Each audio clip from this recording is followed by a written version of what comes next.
Ahí empecé. Bueno, ¿cómo está? Bueno, usted fue mi profesor. Esta es la cátedra de la profesora Verónica Aguirre, taller de práctica de la función judicial. Y bueno, le da el espacio para que se pueda presentar y ya la conoce la profe, pero para los alumnos que van a estar viendo el video. Bueno, como la profe me conoce, mi nombre es Rubén Aguirre, como bien dijiste, fui tu profesor en varias materias, ¿sí? Entonces nos conocemos mucho, yo creo que por eso podemos tener este trato amistoso, ¿no? Y bueno, abierto a las preguntas, al intercambio que tengas para tu actividad, ¿no? La verdad que es algo nuevo sentirme así entrevistado, estoy acostumbrado, pero Pero no tan así. no nos quita el nerviosismo Claro. de exponernos a una grabación. Bien, yo le quería hacer la primera pregunta de qué opina usted de las nuevas tecnologías y cómo esto viene a revolucionar de alguna manera el Poder Judicial o a beneficiar o a atrasar un poco los trámites. ¿Qué opina usted al respecto de eso? A ver, eh, o sea, opinar sobre la incorporación de nuevas tecnologías es pensar en innovación. Siempre innovar nos va a llevar a algo nuevo, como dice la palabra. Entonces, hay mucho desconocimiento en cómo incorporar la tecnología al Poder Judicial. Pero si nosotros pensamos en la función del Poder Judicial, que muchas veces desde una perspectiva muy tradicional se dice administrar justicia, pero verdaderamente nuestra actividad jurisdiccional está compuesta de una serie de pasos que, dependiendo del tipo de proceso, hace que si nosotros pensemos en cómo se puede aplicar la tecnología y pensando en el tiempo actual la inteligencia artificial, podemos automatizar nuestro trabajo, que está compuesto de pasos. Entonces, si hablamos de una incorporación de la tecnología actual, que es esta revolución 4.0, se basa en la automatización, ¿no? Cuando hablamos siempre así como de modo introductorio de la incorporación de tecnología, se piensa en, bueno, en otros tiempos era pasar de la máquina de escribir en el Poder Judicial a la computadora. Entonces nosotros nos reunimos con gente con muchos años de servicio, yo tengo 11 años, pero si nos juntamos con gente que tiene 25 años, nos van a decir, bueno, nosotros pasamos por pasar de la máquina de escribir a la computadora. Entonces, bueno, nosotros ahora pasamos de expedientes papel a expediente digital, ¿sí? Entonces, si bien tu pregunta es muy amplia, vos me podrás decir a ver si querés como que puntualicemos en algo, pero yo creo que si tengo que emitir una opinión, en la situación actual de incorporar tecnología, que vendría a ser esta innovación, hay que pensar la tecnología como un asistente, y en todos los ejemplos que podemos tomar, como te digo, el ejemplo de la máquina de escribir, la máquina de escribir era un asistente a la función jurisdiccional, la computadora es y era en ese momento de transformación un asistente. Entonces, la inteligencia artificial hoy en día también tiene y es asistente de la función jurisdiccional. De 10. Y entiendo lo que usted decía, profe, de pasar del expediente papel al expediente digital, ¿no es cierto? Y usted como profesional que está hace 11 años en el servicio, ¿cómo ve que impacta esto a los nuevos profesionales y a los antiguos?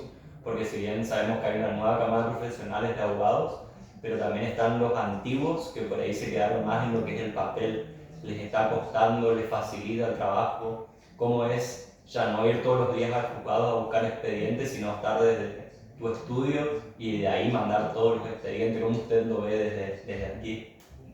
Bueno, o sea, yo lo puedo ver y hablar desde lo que percibo, de lo que por ahí dicen, ¿no?, en las conversaciones, de que, bueno, el ejercicio de la abogacía tenía esto de encontrarse en los juzgados, como este encuentro humano de saludarse, de intercambiar en los pasillos, y había como una frase que antes se decía entre quienes ejercían la profesión o los que ejercen la profesión, de decir, bueno, a la mañana hago juzgado, es decir, este hacer juzgado es ir de acá para allá llevando escritos. Entonces, esa cultura se transformó porque hoy en día, si asisten a los juzgados, son por audiencias presenciales. Entonces, casi no asisten a llevar papeles, ¿sí?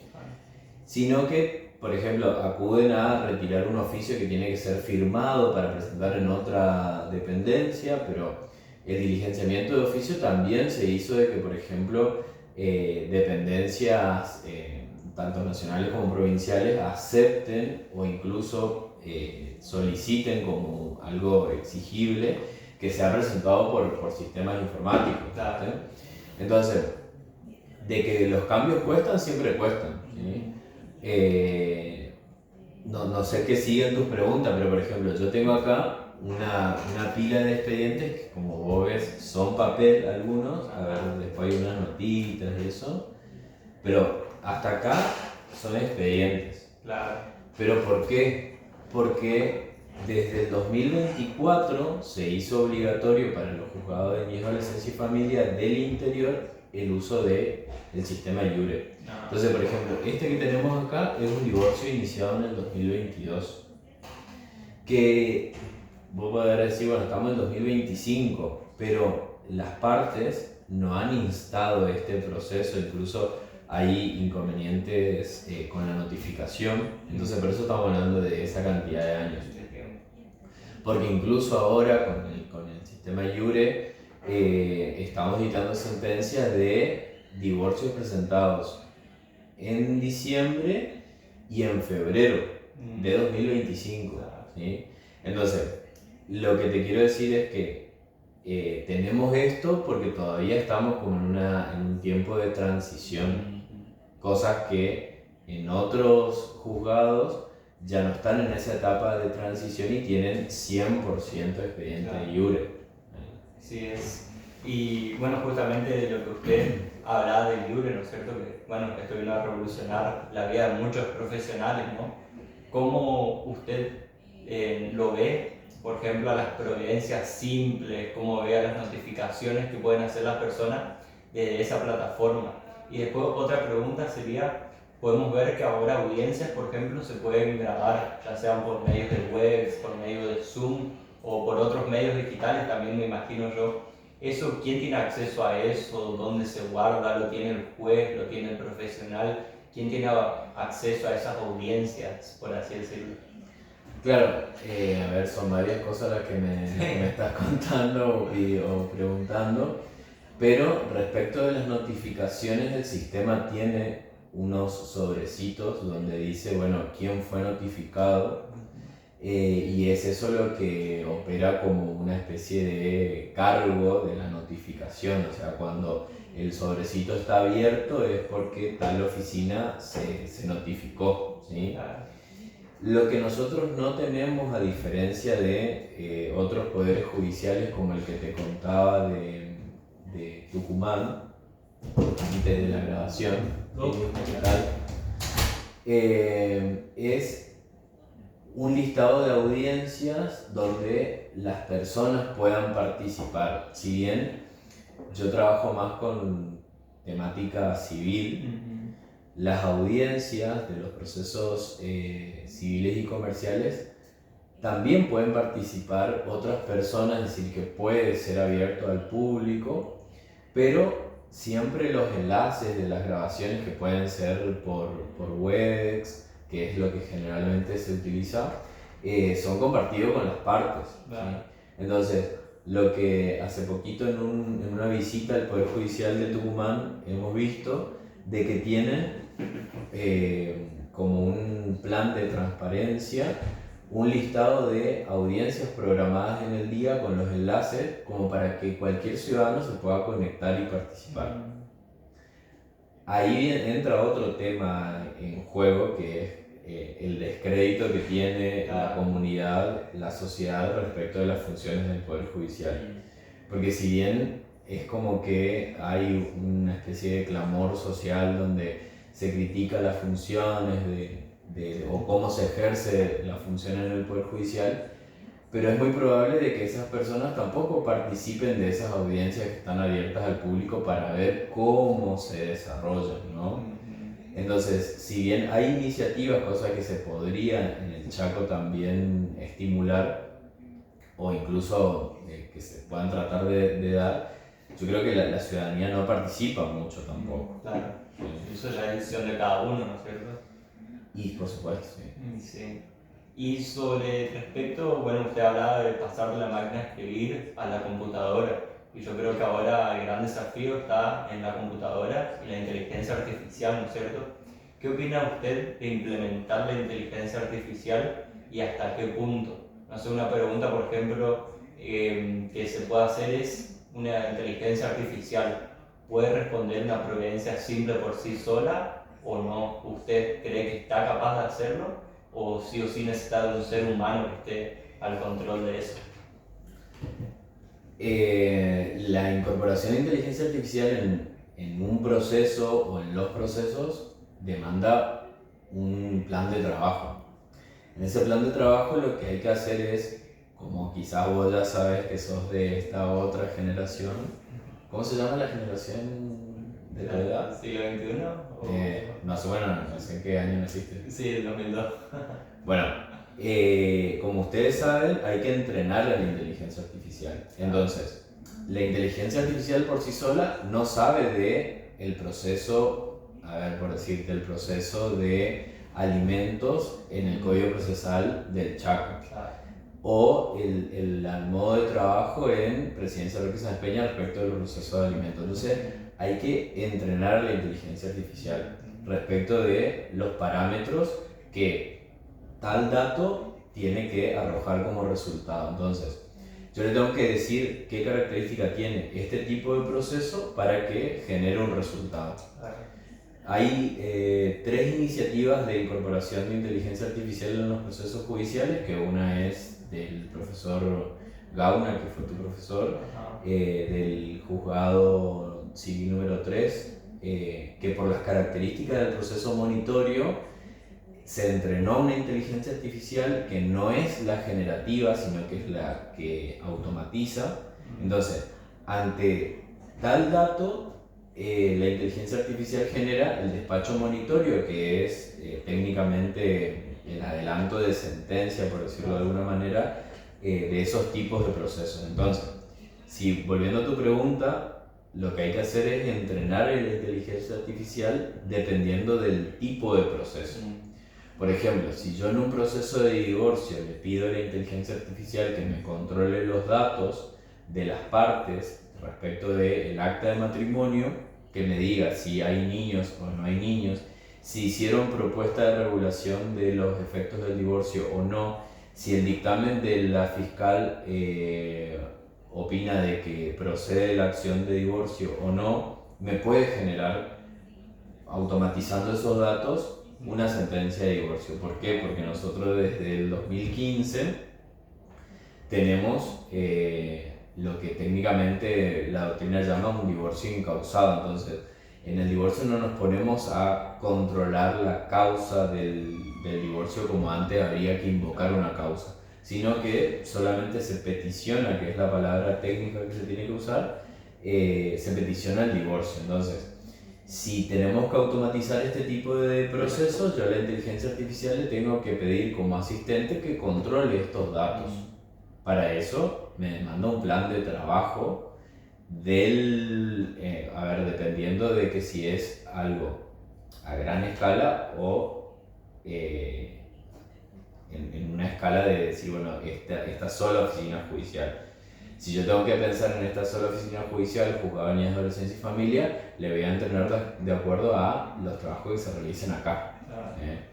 Y ahí está otra diferencia también de lo que te decía. Hay inteligencia artificial que son generativas y otras que no son generativas. Las que no son generativas automatizan datos de acuerdo a lo que uno le entrena, ¿sí?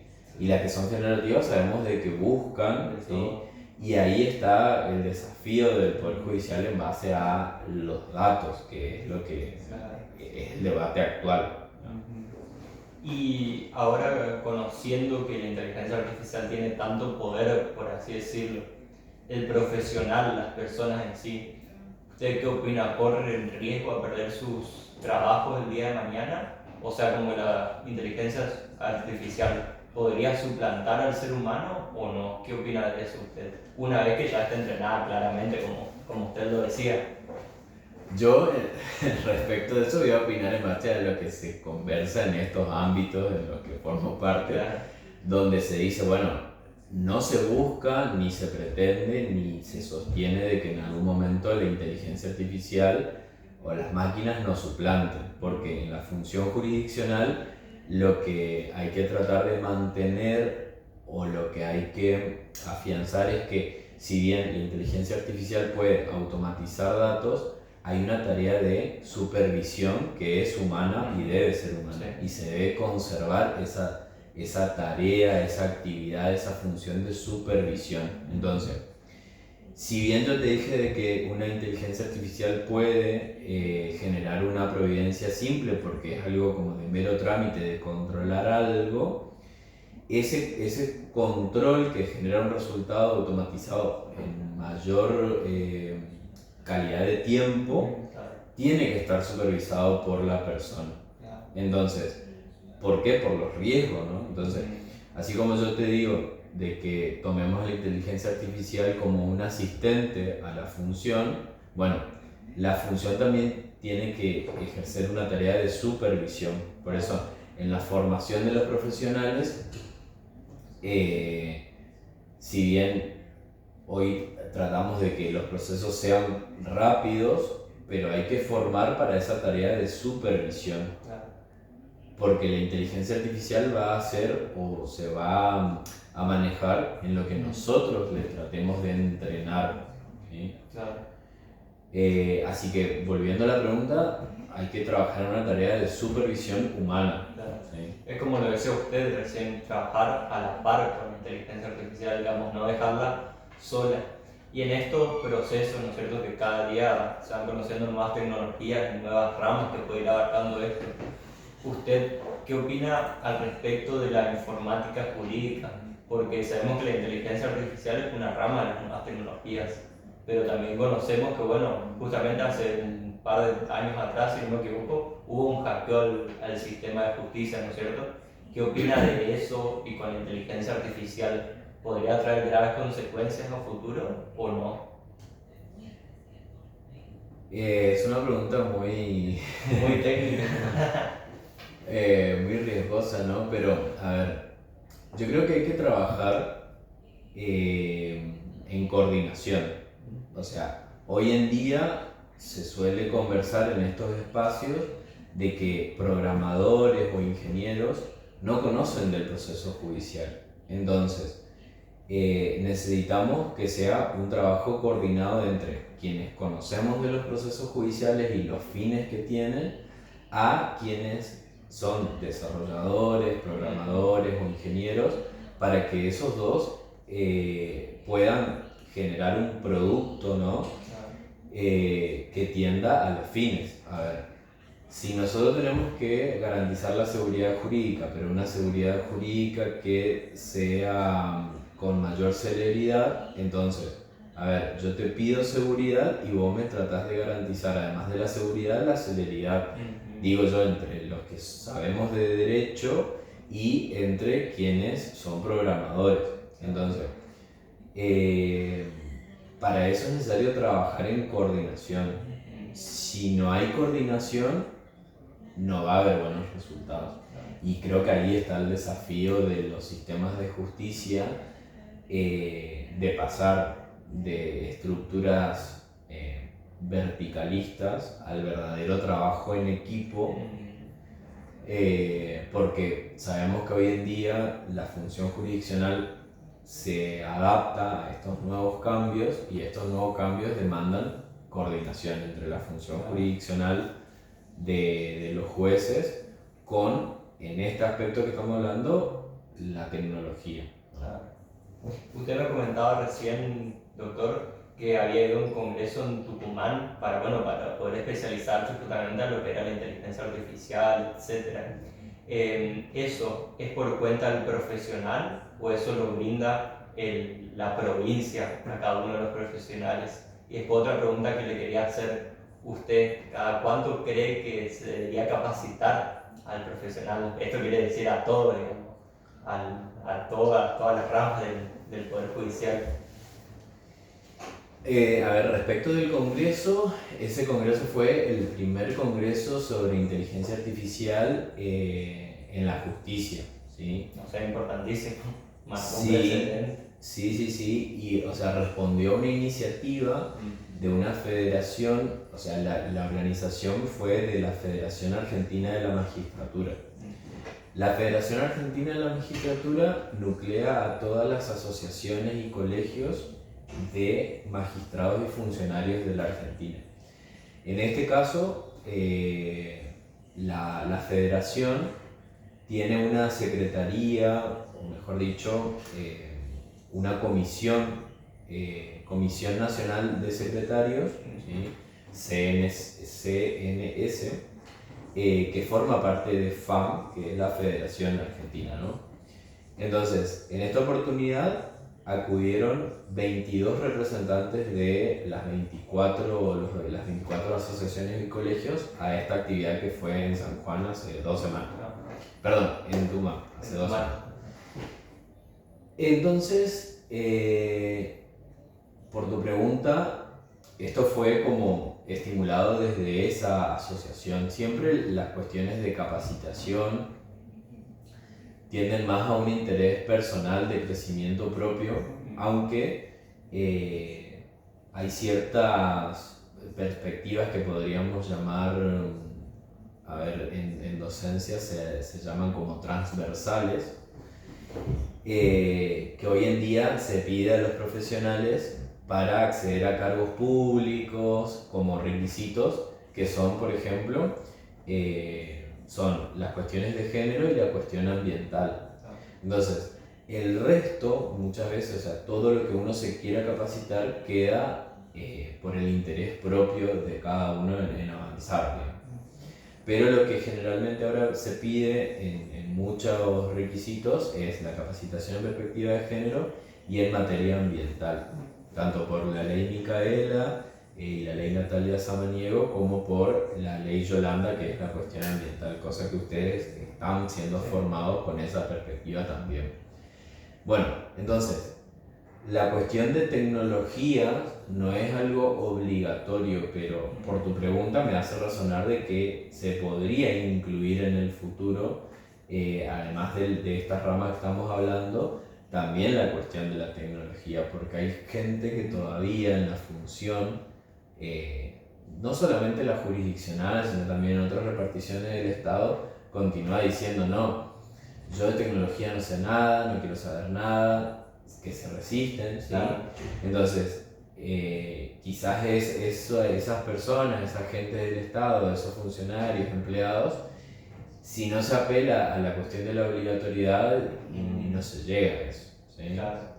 No sé, ¿qué otro aspecto me habías preguntado? De cómo cree usted o cada cuánto tiempo deben ser capacitados los profesionales, ya sean los jueces, secretarios, el área administrativa, etcétera, sobre estas nuevas tecnologías.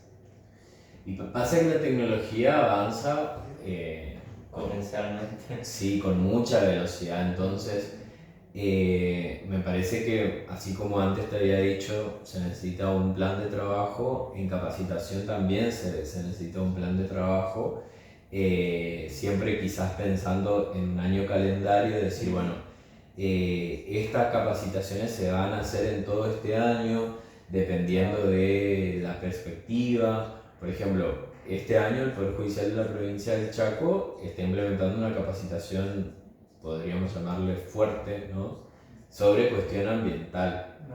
Entonces, así como ese plan de capacitación podría hacerse respecto de esta cuestión tecnológica, ¿no? Claro. Pero con un plan. La provincia del Chaco tiene planes de capacitación para la categoría de empleados. Como, bueno, dentro de esta cátedra vos conocés de que hay cierta categoría en la organización del Poder Judicial de empleados, funcionarios y magistrados. Entonces, el Poder Judicial de la provincia del Chaco tiene por fuero planes de capacitación para la categoría empleados, pero no para secretarios y no para magistrados. Como que hay un desnivel ahí, por así decirlo. Y es un plan de trabajo que tiene la provincia del Chaco.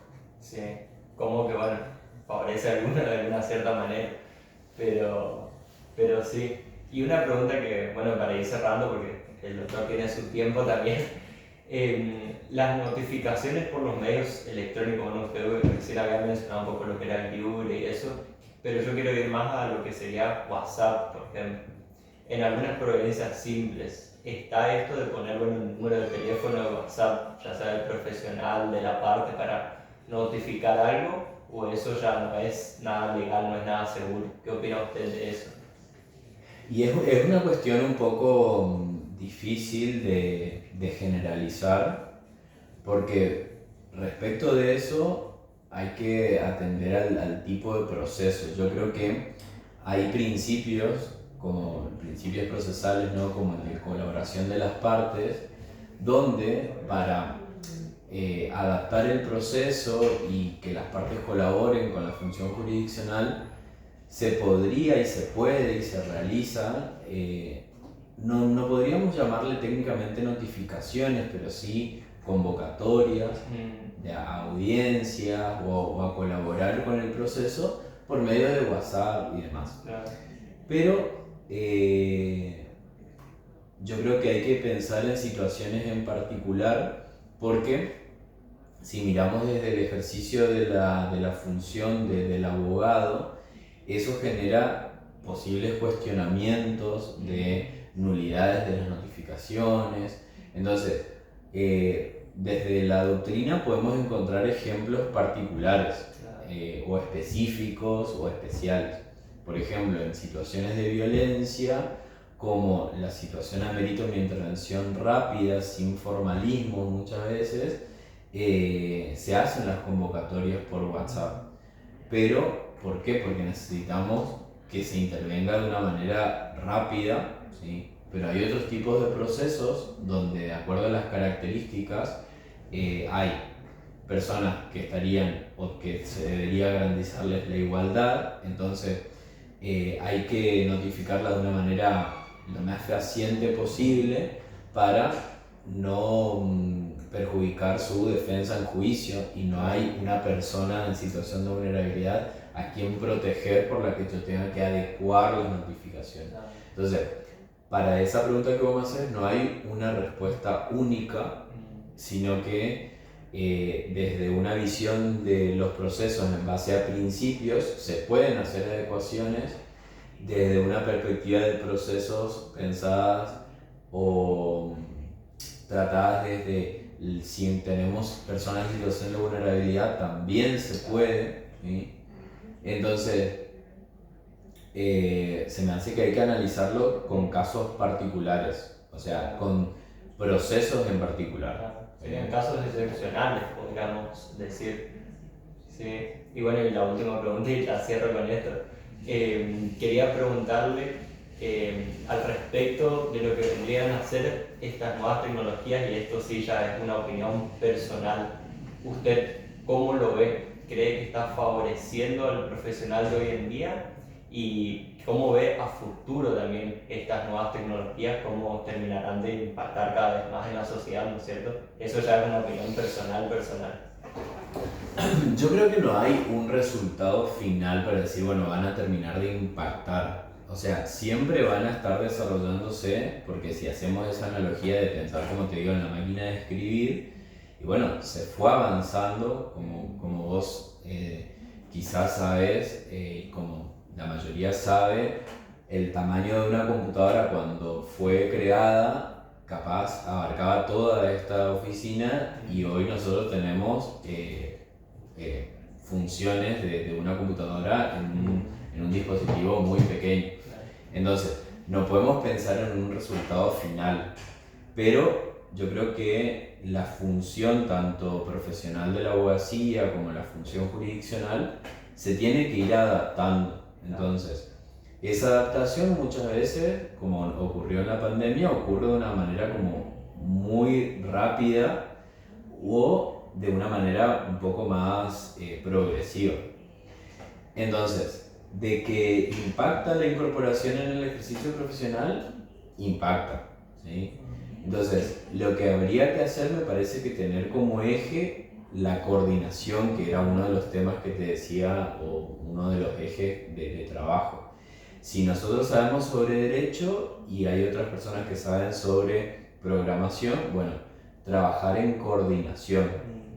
Yo creo que lo que se podría estimular es que la lógica del expediente papel que se traspoló al expediente digital pueda dejarse de lado. ¿Qué te quiero decir con esto? Esto es, así como me dijiste, una opinión estrictamente personal, esto es totalmente personal.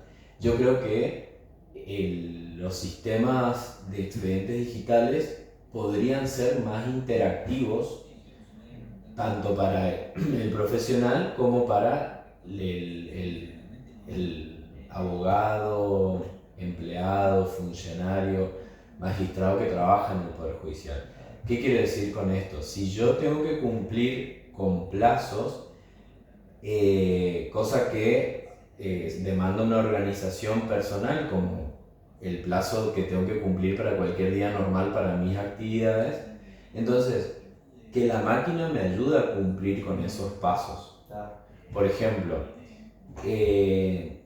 yo, por lo que conozco del Poder Judicial de la provincia del Chaco, no tiene lo que vi en la provincia de Tucumán, donde la estadística o la carga de escritos se refleja en tiempo real. Entonces, a una oficina, juzgado, ese sistema mismo le dice, mira, te presentaron tanta cantidad de escritos y estás atrasado para proveer, ¿no es cierto?, un escrito en 3 días y tu expediente más atrasado es este. ¿Sí? Esa es la experiencia de Tucumán.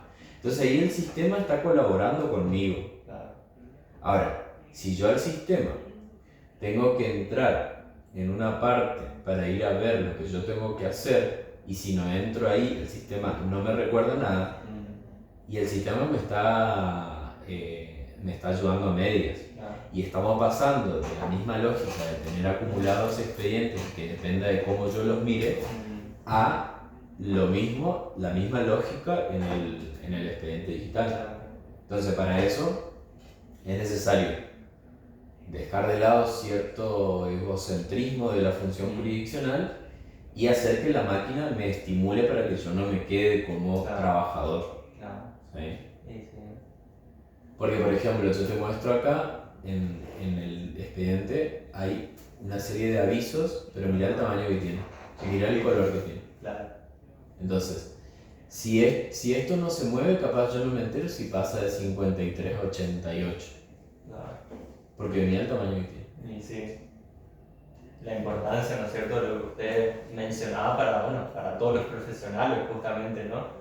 Y como, bueno, en conclusión podemos decir que las nuevas tecnologías, como usted lo calificó hoy, pueden venir a ser un asistente del profesional dentro del Poder Judicial. Así que, bueno, yo le quiero agradecer muchísimo, profe, por tomarse el tiempo y por brindar esta entrevista. Un saludo, me imagino que va a querer dejarle a la profe Verónica Aguirre y también a los alumnos que, bueno, seguramente lo van a estar viendo, que, como se lo comenté detrás de cámara, hay de todos lados, de Formosa, de Misiones, etc. Así que le dejo para que se pueda despedir. Bueno, el agradecido soy yo, por supuesto, por tu invitación. Siempre colaborando. Yo creo que estas preguntas también me hacen reflexionar respecto de la participación en estos espacios como los congresos, las comisiones, donde esencialmente intercambiamos. Y yo sé que a ustedes como alumnos la experiencia de conversar, acercarse, conocer, les genera como un muy buen resultado respecto de la experiencia, porque es como más entretenida a una lectura, pero yo creo que también, tanto a vos como a quienes vos me dijiste que se puede llegar a compartir el video, esto le puede generar ciertos disparadores, es decir, bueno, voy a profundizar en esto, voy a focalizarme en este aspecto que dijo, como bien vos dijiste, pensar en inteligencia artificial o las nuevas tecnologías como asistente. Entonces ese es un concepto clave para toda esta transformación. ¿Sí? Así que bueno, muchas gracias a la profesora por crear estos espacios, a vos por invitarme a conversar de esta manera y bueno, siempre predispuesto para nuestra universidad. ¿Sí? Así es. Muchas gracias, profe. Bueno, nos despedimos entonces y será bueno, hasta una próxima actividad seguramente. Muchas gracias. Bueno.